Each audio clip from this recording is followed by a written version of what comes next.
James is having a kale salad, baked potato with pizza sauce, and a dead fish. I'm going to talk about the Magic Flute. And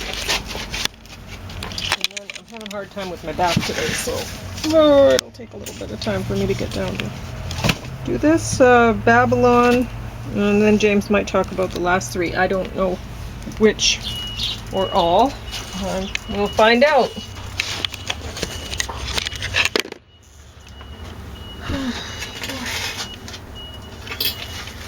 So,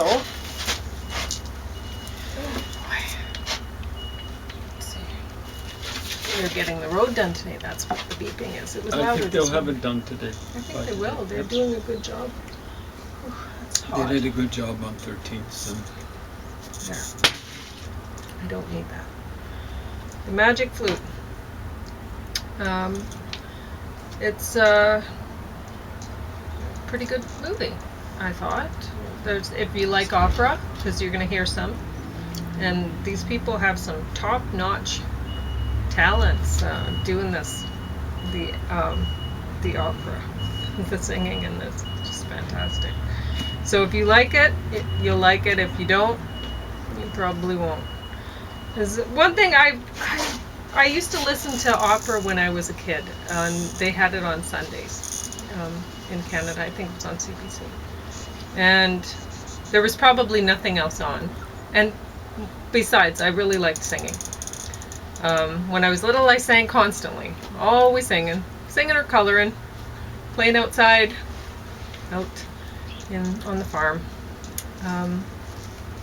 So in the winter, I did more coloring because Peace Country, don't want to be out that much in the winter. But anyway, so on Sundays I'd often watch the opera and listen to the opera. But at the same time, I was watching it. I was considerably older, but I still consider myself a kid. But I didn't.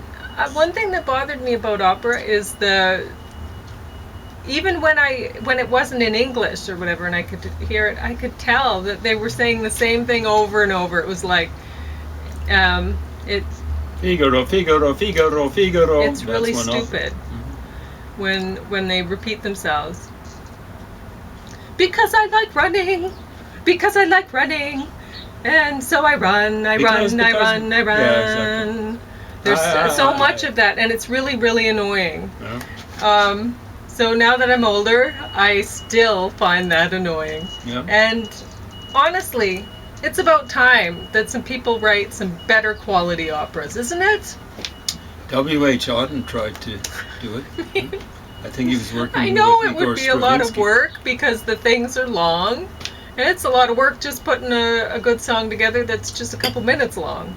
So it might take a while to maybe get a whole bunch of people together to work on it, so that not one person is having to write one basic song that goes on for an hour and a half or whatever. It's maybe get 10 people involved or more. I mean, Disney pulls it off, really. Essentially, you watch the old cartoons of the stories of Cinderella and Snow White and stuff like that. They pulled it off. They got singing in it, in other words. Yeah, they have singing, and it works with the story. You know. Honestly, I prefer Disney to a lot of these cheesy old operas, and I shouldn't, because there's some really good talent in terms of voices that, performing in these operas. But, there were some good singers singing for Snow White and Sleeping Beauty and whatever too, honestly. Okay, now about Babylon. Now, James has mentioned before that really writers shouldn't write about writing. Poetry, it's often a bad poem, or is there an exception? When a poet writes about writing poetry. And I think the same can be said about making movies. You make a movie about making movies, it's probably not going to be good. The The only exception that I've seen to that rule is Get Shorty. That one was funny, but that was different, right? Honestly, I think that when you're writing a poem about poetry, or you're writing about how you're a writer of some other kind, or you're doing a movie about how you make movies or whatever, it's kind of like, okay, I'll put this another way so that I'm not so crass. I'm going to try. Because I was going to say something, and then I thought, okay, I better not. I might get blocked for saying that. But anyway, okay. I'll put this another way. There's a lot of nudity in this show. And there's a lot of violence. And there's a lot of drug use and alcohol use and all sorts of things. And the viewer doesn't get any of those thrills. None of those thrills. It's almost like having to watch somebody masturbate for 3 hours. You know, that's what I was going to start with, and I guess that's where I ended up with anyway, and I hope I don't get blocked for saying that. But 3 hours? 3 hours? You've got to be kidding me. 3 hours. Ugh. And honestly, I know that everybody thinks that Margot Robbie is hot. I do not. I find her off-putting. I don't find her to be talented. Honestly, I think the part when they were showing, oh, now just one tear, try to make your eyes well up before you cry, and all these shots of, okay, she can do that. I think that was just them trying to show us, look, she can act. But honestly, whenever she does anything, I get no feeling out of it. It's nothing. So no, she can't. She can't act. It's hollow. And anyway. No. If I could have put that on the bottom of everything, I would have, but these are really a different stack. So James is going to be talking about these things. And I know you guys put a lot of money into making this, like just renting the elephant. But honestly, no, don't do this again. So James is going to talk about some stuff. Oh. I think, maybe, we were talking about, what is this?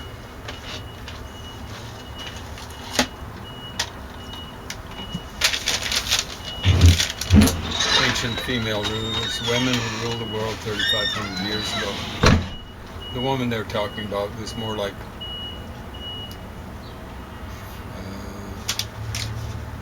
well,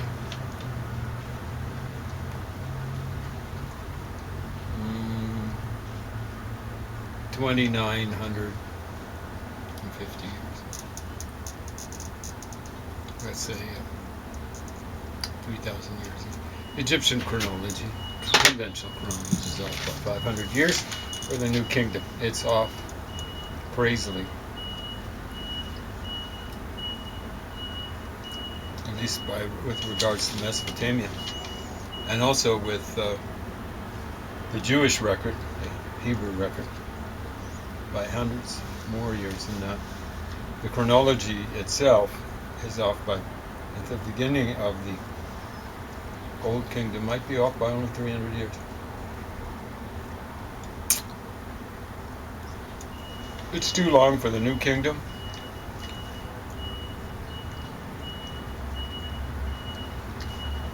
Although the New Kingdom itself, they've got it right. It's the end of it, what they call the third intermediate period. That's all, well, it just didn't exist. Not 1 second of it. And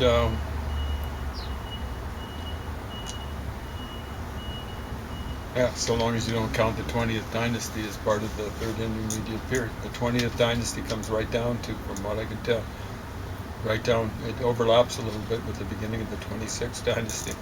Yeah. Do your homework, Egyptology.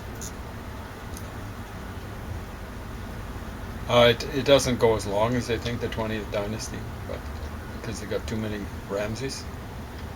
I think there were no more than 8 Ramses. They've got a 9th, 10th. They used to have 12. Then they say, maybe not. And eventually they're going to have to say, for the 11th, maybe no. And then for the 10th, I think they're going to have to say, maybe not. For the 9th, maybe not. The sparrows have lots of different names. They have 5 names. And they change. At least they changed the 4 other names other than their throne name. They'd even change parts of the throne name. So, Ramses the 9th and Ramses the 11th were the same guy. And they were actually the same guy as Ramses the 3rd. Yeah. Ruled a long time. Both of those guys, when seen as individuals, they ruled a long time. It's just Ramses III had a variety of different names. He ruled for a long time, about less than half than one of his predecessors, Ramses II, with page after page of different names. Now, I understand those pages are small format, but still, multiple number of names. They had multiple number of names. And the big trouble is, like he's the second in his dynasty. And Ramses the first guy is his dad, Setnach, was hardly existed at all. And Ramses the 11th, who's the same as Ramses the 3rd, is at the end of his dynasty. And the 21st dynasty follows on Ramses the 11th. It's Ramses the 3rd, which means the 21st dynasty is coeval with the 20th dynasty. The other works out. And actually, the 21st dynasty, when does it start? It's repetition of births. What the heck was that? Why did they have repetition of births? Repetition of births was basically like a Renaissance. Basically, the Renaissance means a rebirth. And from what I could tell, it was, when was it? The repetition of births was basically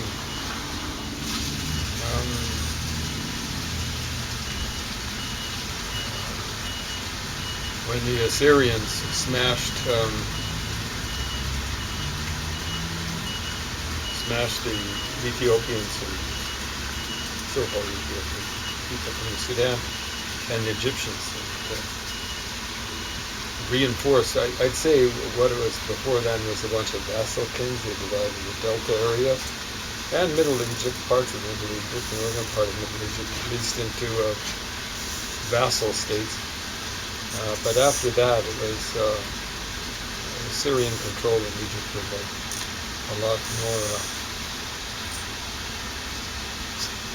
close. Anyway, we left off with Twosret and this period that we're talking about, the period of Ramses III. Starts with the death of Ramses II. He lived too long, and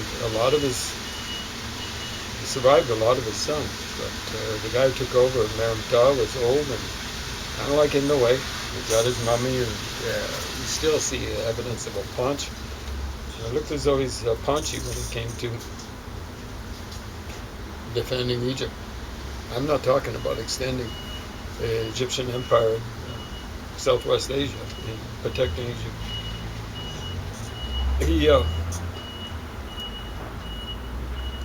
He lost Egypt for about 4 years to a guy the Egyptians called Mauroi. I think it's Maru in Assyrian.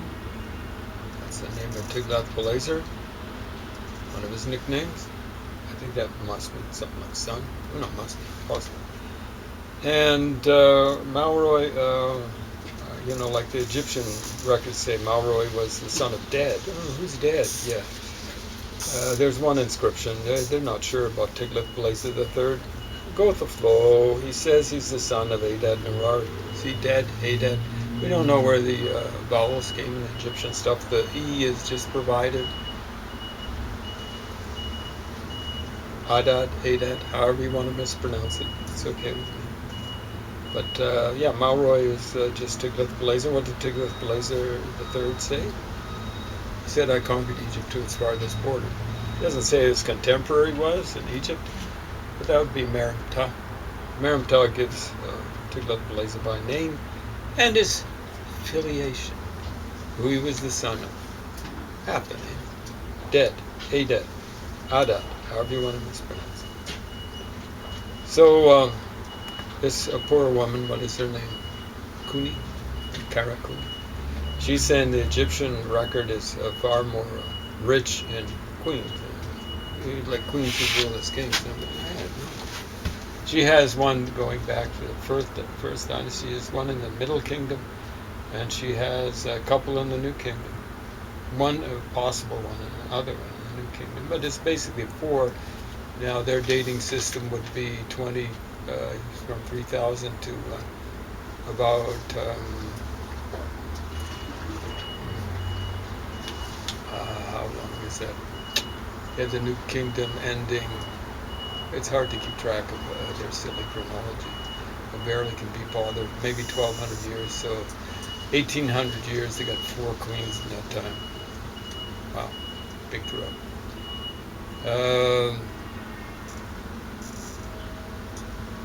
What would that come out to? One every 450 years. One every 450 years. So the biblical record for Israel goes from, or let's say for Judah goes from roughly 1,000. If you're including Saul, David, and Solomon, you're going from 1,000 BC to 587 BC. So that's 400 and less than 50 years, and you got one queen, Athaliah. Same average. If you include Jezebel, like she does, she says it's part of the biblical record. She's dismissing this stuff. Jesus, age God. Jezebel's father-in-law is mentioned in the Assyrian annals multiple times. They call Israel, as I was saying before, Bit Omri, the house of Omri. Omri was the father of Ahab. Ahab was the husband of Jezebel. And if we include Jezebel as a queen, Israel's record lasts from 1,000 BC to roughly 721 BC, roughly 300, less than 300 years. There's one queen for 300 years. So, according to her chronology, the conventional chronology is the one that she'd have to live with, and the one she'd live with. Like Egyptian queens are coming along once every 450 years. Her thesis is just following it down, but she wants to dismiss the voices being. And the big trouble is Athaliah. Jezebel is mentioned in the Amarna tablets. Some people mispronounce it as Al-Amarna tablets, but apparently it's Amarna tablets. And they're supposed to be dated 1350 BC, but so King Tut's tomb is supposed to be roughly 1350 BC. Radiocarbon dating survey says 890. This is stuff from King Tut's tomb, 890, 850 BC. I average it out. Let's say 870 BC. It's pretty darn close. Pretty darn close. 870 BC for King Tut. He actually made it to about, judging from the Assyrian annals, 858, 857 BC, somewhere around there.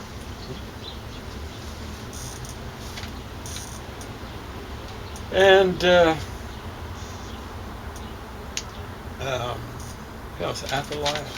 Now this queen, I think she's the only queen in all the Amarna tablets. Okay, I was going to mention Jezebel. You know, the guy who was Ahab in this very crude script. It's the middle of Egypt, but this is diplomatic stuff, and it's written on clay tablets, a la the Mesopotamians, ancient Mesopotamians, and in the cuneiform script, a la the ancient Mesopotamians. And so it's a very crude writing system, about the worst ever invented. Some languages are a little bit better than others, maybe Sumerian, Akkadian. Well, Sumerian a little bit better. You need to know Sumerian in order to be able to read Akkadian. It's just that way. You have to know some Sumerian vocabulary. And if you're reading Hittite, stuff written in Hittite, Indo-European language, you have to know Sumerian and Akkadian. You have to know 3 languages. You have to at least know vocabulary. I suspect it's somewhat similar. Hurrian language isn't related to any of the ones that I've mentioned, and I suspect it's the same for Elamite. I think the tendency is to think of Elamite as a linguistic isolate, language isolate. But maybe some people put this related to Dravidian, Rahui, stuff like that. Check those up. Dravidian, but Rahui as in VR. AHUI, and where is that found? I think it might have been found. I don't think it is the same. It might still, maybe in Iran, present day Iran. Anyway, there's this one character, Labaya, and the ancient Akkadians, when they're writing their writing system, there has to be confusion with each syllable. But also there's a confusion of the sound system. From what I can tell, they had an L that might have been not a voice. It could be at least interpreted as voiceless, like Lloyd, LL. I think that the Welsh have a on voice. Well, you don't rumble your vocal cords. It's kind of like whispering. It's not exactly the same. The vocal cords are a little bit different. So when your voice, it's a little bit like singing. And when it's unvoiced, it's a little bit like whispering. It's a little bit different when they analyze what's happening with the vocal cords. It's not exactly the same as what I'm talking about today. It's a little bit cloyed. So if you listen to that, it almost sounds a little bit like an H. And so they screwed up R's and L's. But they also screwed up H's with R's and L's. I guess you can have a voiceless R. R. R. I don't know. It sounds kind of like an H. Anyway, R. R. R. R. That's a L. Voiceless. Anyway, yeah, so they screwed those up. So when you get this name Labaya, it's Habaya. I suspect. Habaya. And my suspicion is Ahabiyah, beloved of Jehovah.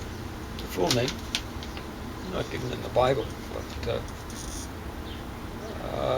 it's just the way it is. And he's the only one of all these vassals who are sending off diplomatic material to his overlord, King of Egypt.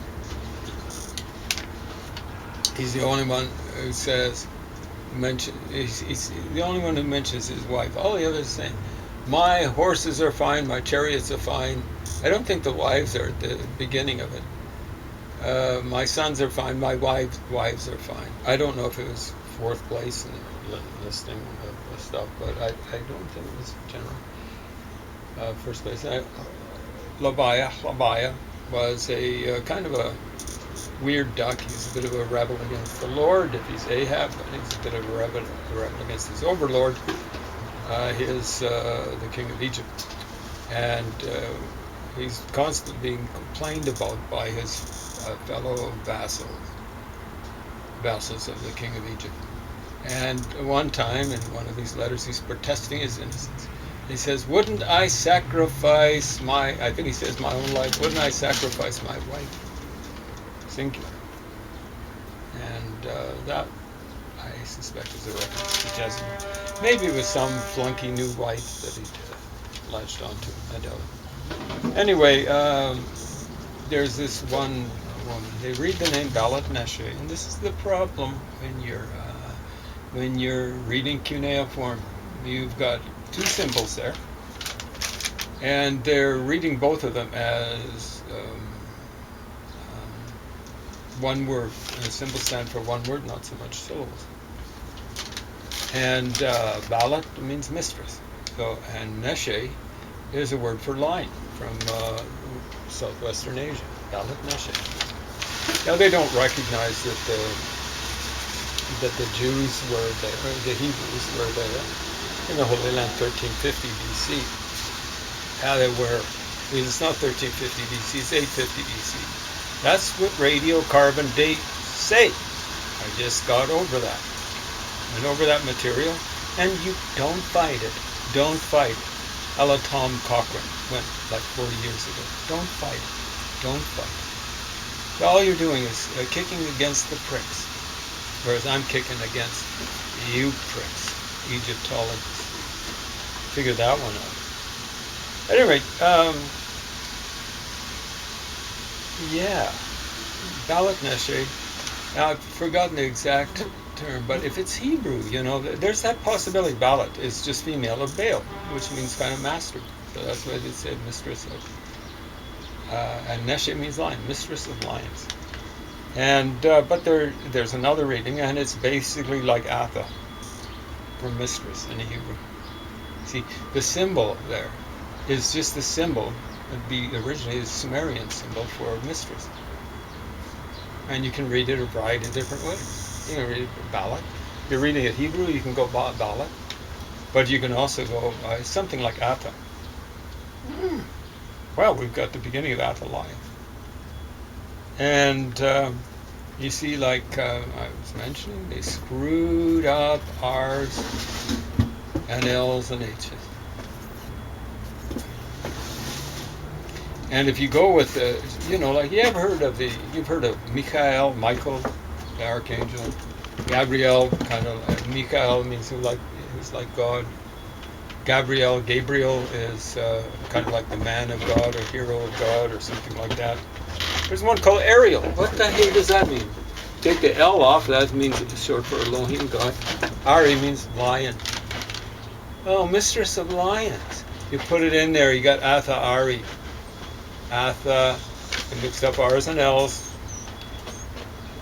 Cuneiform script. Athaliah. There we go. So she's actually mentioned by name. And there she is. So, biblical record. Now I found her in the cuneiform record. She actually exists. It's not a legend, much less a myth. Okay? Now understand, I'm not basing my revision of chronology on that identification. There's a little bit of a jump. I'm not having you jump through hoops. It's based on the carbon-14 readings. You can't fight science. Don't fight it, in the words of Tom Cochrane. Okay? So, they have, like these women, Athaliah and Jezebel, are considered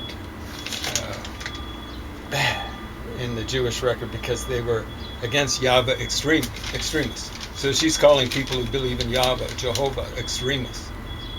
It's a typical left-wing slander on Judaism. Jews are